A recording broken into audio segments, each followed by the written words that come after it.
6 de dezembro de 1968, Tóquio. O gerente de um banco local, enquanto verificava suas correspondências, percebeu que uma carta se diferenciava das outras. A forma na qual foi escrita o deixou confuso, pois uma parte era escrita à mão e a outra parte era escrita com revistas recortadas e coladas. A carta dizia que, a menos que uma funcionária do banco levasse 3 milhões de ienes a um local designado, um explosivo seria detonado em sua casa e no banco no dia seguinte, ou seja, era uma carta o ameaçando. Obviamente, o banqueiro foi à polícia e disse tudo, coisa que estava escrito na carta que não era para ele fazer. Então, cerca de 50 policiais foram ao local descrito para esperar pelo suspeito, que nunca apareceu. Então os policiais concluíram que era apenas um trote e a investigação parou por aí. 4 dias depois, o mesmo banco se preparava para entregar dinheiro a uma fábrica, na qual precisava pagar o salário dos funcionários, e estava exigindo um total de 300 milhões de ienes para pagar seus trabalhadores. Como era na década de 60, o dinheiro ainda era entregue pessoalmente pelos funcionários do banco. Normalmente, ao realizar essas entregas, o banco colocava o dinheiro em algumas maletas no porta-malas de um carro ocupado por 2 funcionários e partia ao seu destino. Claro que, devido às recentes ameaças, o gerente comunicou toda a equipe do banco a reforçarem a segurança em todas as atividades. Então, ao invés de 2 funcionários, foram 4 funcionários. Também era comum bancos usarem carros populares ao entregar dinheiro, pois acreditavam que um carro popular não seria alvo de roubos. Sendo assim, 9h30 da manhã, após carregarem 3 maletas na traseira do sedã preto, seguiram para a fábrica, completamente sem escolta, que ficava a poucos quilômetros de distância. Durante o percurso, ao chegarem próximo da prisão de Fútil, um policial em uma moto entrou na frente do carro, abordou o motorista e disse que a casa do gerente e o banco foram alvos de uma explosão, e que há uma suspeita de que o carro também tenha sido equipado com explosivo. O policial os pede para buscarem por algo suspeito dentro do carro. Enquanto os banqueiros procuram freneticamente, o policial se deita para verificar a parte de baixo. Momentos depois, o policial afirma ter encontrado um explosivo preso ao carro. Os banqueiros veem a fumaça saindo debaixo do carro e o policial imediatamente ordena para que todos saiam de perto. E então eles correm para longe. O policial então entra no carro e vai embora. Inicialmente, os banqueiros pensaram que o policial estava levando o carro para uma área remota, para que ninguém se machucasse na explosão. Um dos banqueiros até afirmou que inicialmente ficou impressionado com a coragem demonstrada pelo jovem policial. No entanto, logo perceberam que a fumaça não vinha do carro, mas de um sinalizador colocado no chão onde o carro estava parado. Eles também perceberam que a moto em que o policial estava não era uma moto policial legítima, mas sim uma cópia para se parecer com as motos usadas pela polícia no Japão na época. A casa do gerente e o banco estavam inteiros. Neste ponto, os banqueiros perceberam que os 300 milhões de ienes haviam sido roubados. A polícia foi notificada e, devido à grande quantia de dinheiro roubado, a polícia levou isso muito a sério, com cerca de 170 mil policiais participando do caso. Bloqueios foram feitos em quase todas as principais estradas na área de Tóquio, com ordens para parar e revistar cada sedã preto que passasse. No entanto, às 10h20, o sedã preto em que os banqueiros estavam foi encontrado abandonado perto de um cemitério, a menos de 600 metros do local inicial do crime, com marcas frescas de pneu e pegadas ao redor do veículo.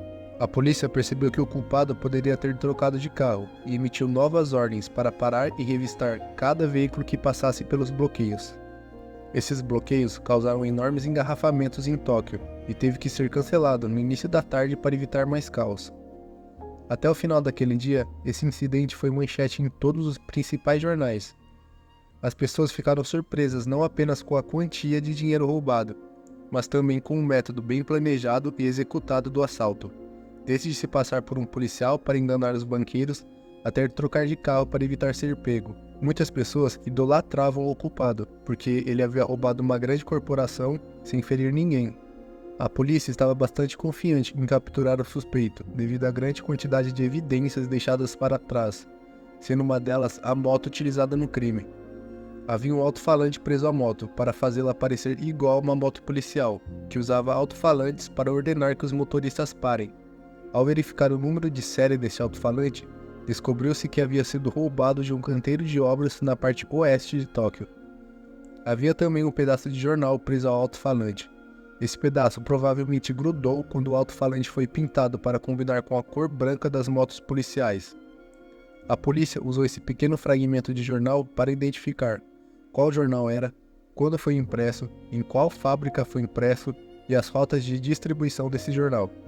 Ao fazer isso, eles restringiram que este fragmento específico de jornal foi distribuído apenas na região oeste de Tóquio. Eventualmente, as investigações revelaram que havia vários veículos envolvidos no crime.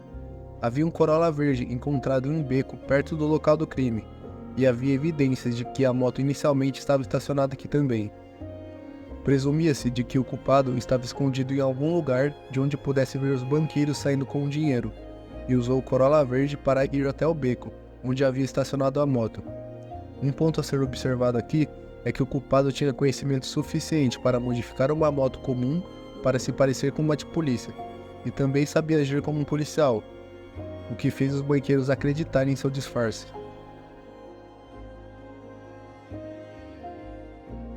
Em seguida, havia o veículo em que o culpado entrou após abandonar o sedã preto, perto de um cemitério local. Testemunhas afirmaram que havia um Corolla azul estacionado lá. Esse Corolla azul foi encontrado 4 meses depois em um estacionamento de um complexo de apartamentos, a quilômetros do local do crime. O Corolla estava coberto por uma lona, o que atrasou a descoberta desse veículo pela polícia. Dentro do Corolla estavam as 3 maletas usadas para armazenar o dinheiro, que obviamente estavam vazias. Vários outros veículos roubados foram encontrados neste estacionamento, cobertos por lona, e a forma como a lona estava amarrada aos carros era diferente, indicando que, se esses carros foram colocados aqui para serem usados no assalto, poderiam ter várias pessoas envolvidas. A peça mais famosa de evidência deste caso é esta foto, feita pela polícia com base no depoimento dos banqueiros. Eles misturaram e combinaram várias características faciais e fizeram uma montagem, resultando nessa foto, que após o incidente, cerca de 780 mil cópias desta foto foram espalhadas pelo Japão inteiro. No entanto, esta foto foi criticada porque havia rumores de que a polícia usou a foto de um suspeito em outro crime e apenas a editou, colocando o capacete. Combinado com outros depoimentos e evidências, o perfil do principal culpado é o seguinte: homem, por volta dos 20 anos, 1,65 a 1,70 de altura, provavelmente mora ou morava na área oeste de Tóquio, tem habilidades em dirigir carros e motos, tem experiência em roubo de automóveis e possui algum conhecimento sobre a polícia, considerando que ele podia modificar uma moto comum para se parecer com uma de polícia e agir como um policial. Havia muitos suspeitos, mas iremos abordar 2 que chamaram mais a atenção do público. Um dos suspeitos mais famosos desse caso era um taxista que morava na mesma cidade. Esse homem era suspeito por viver próximo ao local do crime, tinha habilidades de condução por ser um taxista e sua aparência era semelhante à da foto, além de outros fatores específicos. A polícia hesitou inicialmente em prender esse homem devido à falta de evidências, mas alguém dentro da força policial vazou detalhes da investigação para a mídia. Vários veículos de comunicação publicaram artigos sobre esse taxista sendo um culpado, pressionando a polícia a prendê-lo, mesmo sem evidências. No entanto, logo se descobriu que esse homem tinha um álibi. No dia do crime, este homem estava fazendo uma prova com os supervisores, o que descartou a possibilidade dele ser o culpado.